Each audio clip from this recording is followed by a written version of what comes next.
सकता पशु और मनुष्य में। ये पिता पुत्र सा प्रेम देखकर लोग चकित हो जाते। जवाहर की अवस्था 2.5 वर्ष की हुई। राम टहल ने उसे अपनी सवारी बहाली के लिए निकालने का निश्चय किया। वो अब बछड़े से बैल हो गया था। उसका ऊंचा डील, गठे हुए अंग, सुदृढ़ मांसपेशियों, गर्दन के ऊपर ऊंचा डील, चौड़ी छाती और मस्तानी चाल थी। ऐसा दर्शनीय बैल सारे इलाके में ना था। बड़ी मुश्किल से उसका बांधा मिला, पर देखने वाले साफ कहते थे कि जोड़ नहीं मिला। रुपए सामने बहुत खर्च किए हैं, पर कहाँ जवाहर और कहाँ ये, कहाँ लैंप और कहाँ दीपक। पर कौतूहल की बात ये थी कि जवाहर को कोई गाड़ी वाहन हाँकता तो वो आगे पैर ना उठाता, गर्दन हिला हिला कर रह जाता। मगर जब राम टहल आप पगहा हाथ में ले लेते और एक बार चुमकार कर कह देते, चलो बेटा, तो जवाहर उन्मत्त होकर गाड़ी को ले उड़ता। 2-2 कोस तक बिना रुके एक ही सांस में दौड़ता जाता। घोड़े भी उसका मुकाबला ना कर सकते। एक दिन संध्या समय जब जवाहर नाद में खली और भूसा खा रहा था और राम टहल उसके पास खड़े मक्खियां उड़ा रहे थे, एक साधु महात्मा आकर द्वार पर खड़े हो गए। राम टहल ने विनयपूर्ण भाव से कहा, यहाँ क्या खड़े हो महाराज, आगे जाओ। साधु बोला, कुछ नहीं बाबा, इस बैल को देख रहा हूँ, मैंने ऐसा सुंदर बैल नहीं देखा। राम टहल बोले, ध्यान देकर, घर का ही बछड़ा है। साधु ने कहा, साक्षात देव रूप है। ये कहकर महात्मा जी जवाहर के निकट गए और उसके खुर चूमने लगे। राम टहल ने कहा, आपका शुभ आगमन कहाँ से हुआ? आज यहीं विश्राम कीजिए तो बड़ी दया हो। साधु बोले, नहीं बाबा, क्षमा करो, मुझे आवश्यक कार्य से रेलगाड़ी पर सवार होना है। रातों रात चला जाऊंगा, ठहरने से विलंब होगा।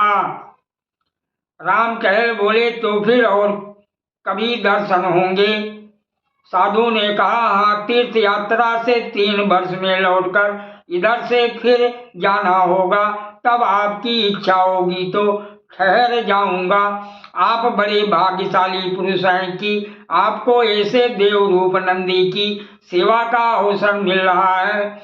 इन्हें पशु ना समझिए, ये कोई महान आत्मा है। इन्हें कष्ट ना दीजिएगा, इन्हें कभी भूल से भी ना मारिएगा।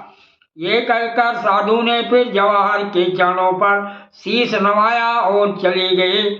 उस दिन से जवाहर की और भी खातिर होने लगी। वो पशु से देवता हो गया।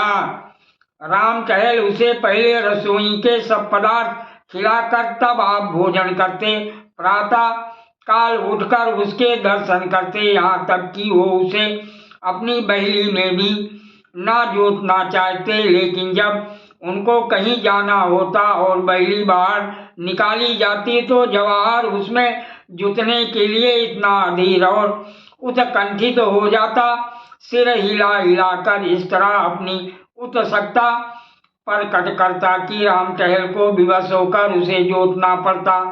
एक बार वो दूसरी जोड़ी जोत कर चले तो जवाहर को इतना दुख हुआ कि उसने दिन भर नाद में मुंह ना डाला। इसलिए अब बिना किसी विशेष कार्य के कहीं जाते ही ना थे।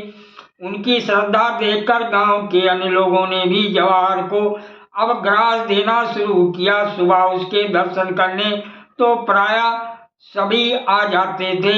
इस प्रकार 3 साल और बीते। जवाहर को 6ठा वर्ष लगा। राम टहल को ज्योतिषी की बात याद थी। भय हुआ कहीं उसकी भविष्यवाणी सत्य ना हो। पशु चिकित्सा की पुस्तकें मंगा कर पढ़ी, पशु चिकित्सक से मिले और कई औषधियां लाकर रखी। जवाहर को टीका लगवा दिया। कहीं नौकर उसे खराब चारा या गंदा पानी ना खिला पिला दे, इस आशंका से वो अपने हाथों से उसे खोलने बांधने लगे। पशुशाला का फर्श पक्का करा दिया जिसमें कोई कीड़ा मकोड़ा ना छिप सके। उसे नित्यप्रत खूब धुलवाते भी थे।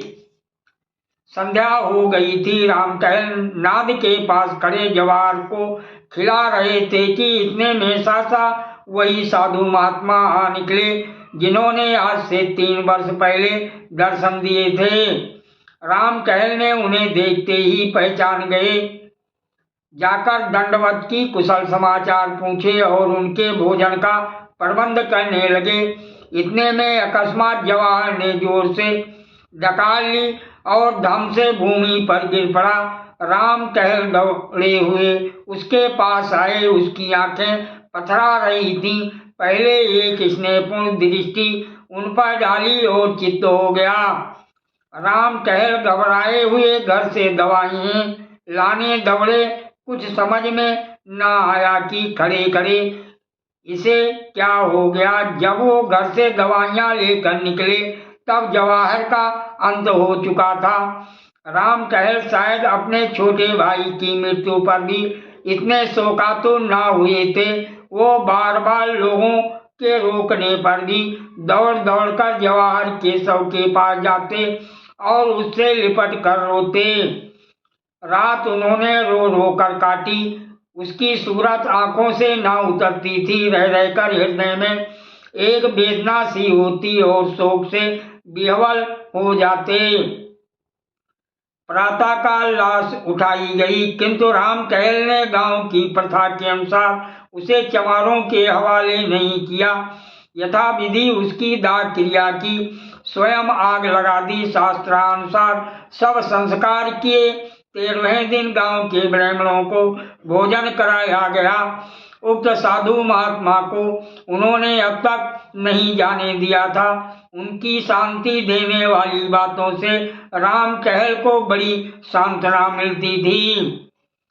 एक दिन राम टहल ने साधु से पूछा, महात्मा जी कुछ समझ में नहीं आता कि जवाहर को कौन सा रोग हुआ था।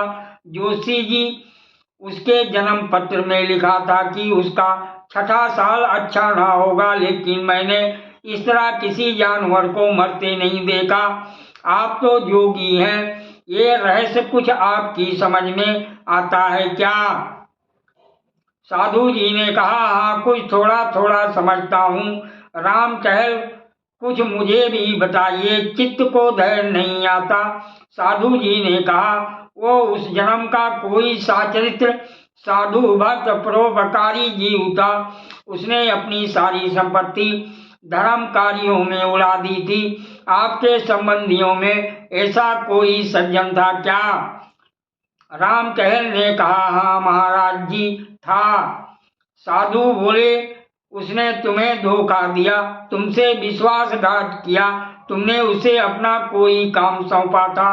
वो तुम्हारी आंख बचाकर तुम्हारे धन से साधु जनों की सेवा सत्कार किया करता था।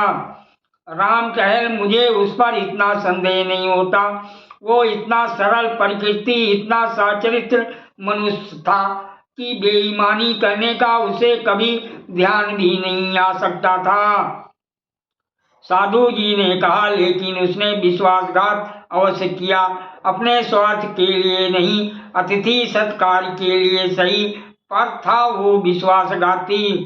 राम टहल बोले, संभव है दुर्अवस्था ने उसे धर्म पद से विचलित कर दिया हो। साधु जी ने कहा, हाँ यही बात है। उस प्राणी को स्वर्ग में स्थान देने का निश्चय किया गया, पर उसे विश्वासघात का प्रायश्चित करना आवश्यक था। उसने बेईमानी से तुम्हारा जितना धन हर लिया था, उसकी पूर्ति करने के लिए उसे तुम्हारे यहाँ पशु का जन्म दिया गया। ये निश्चय कर लिया गया कि 6 वर्ष में प्रायश्चित पूरा हो जाएगा। इतनी अवधि तक वो तुम्हारे यहाँ रहा। ज्यों ही अवधि पूरी हो गई त्यों ही उसकी आत्मा निष्पाप निलिप्त होकर निर्वाण पद को प्राप्त हो गई, अर्थात मोक्ष को प्राप्त हो गई। महात्मा जी तो दूसरे दिन विदा हो गए, लेकिन राम टहल के जीवन में उसी दिन से एक बड़ा परिवर्तन देख पड़ने लगा। उसकी चित्तवृत्ति बदल गई, दया और विवेक से हृदय परिपूर्ण हो गया। वो मन में सोचते, जब ऐसे धर्मात्मा प्राणी को जरा से विश्वासघात के लिए इतना कठोर दंड मिला, तो मुझ जैसे कुकर्मी की क्या दुर्गति होगी। ये बात उनके ध्यान से कभी ना उतरती थी। सादर प्रणाम।